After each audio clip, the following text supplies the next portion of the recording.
প্রকাশ পেয়েছে সিয়াম আহমেদের রাক্ষস সিনেমার প্রথম পোস্টার।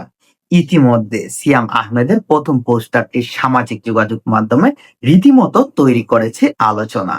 চলুন বিস্তারিত এক নজরে একটুখানি দেখে নিই।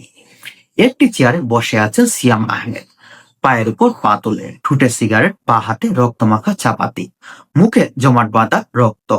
চেয়ারের চারপাশে অনেকগুলো মৃতদেহ, তাদের উপরে গোলাপের বৃষ্টি পড়ছে।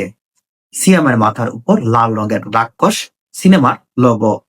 এমনটা দেখা গেছে এবারের ঈদে আকাঙ্ক্ষিত ছবি রাক্ষসের প্রথম পোস্টারে। শাহরিয়ান আক্তার সুমি বলেন, অনেকদিন ধরে পর্দায় ক্রেজ লাভের স্টোরি দেখা যায় না। রাক্ষসে এটি পাগলের মতো একটি প্রেমের গল্প। রাক্ষস একটি পাগলাটে প্রেমের গল্প, সেই সঙ্গে এতে রয়েছে ফ্যামিলি ড্রামা। আমাদের বিশ্বাস ছবিটি এবারের ঈদে দর্শক পছন্দের শীর্ষে থাকবে। রিয়েল এনার্জি প্রযোজনা এর আগেও বরবাদ নির্মিত হয়েছে। বরবাদের চেয়ে 3 গুণ ভায়োলেন্স আছে এই সিনেমায়।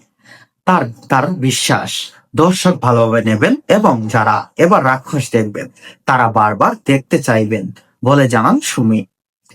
ছবিটির আইটেম গানে অভিনয় করেছেন বলিউড অভিনেত্রী নাতালিয়া নাতালিয়া জোনাস। তিনি বলিউডের পাশাপাশি হলিউডেও অভিনয় করেছেন।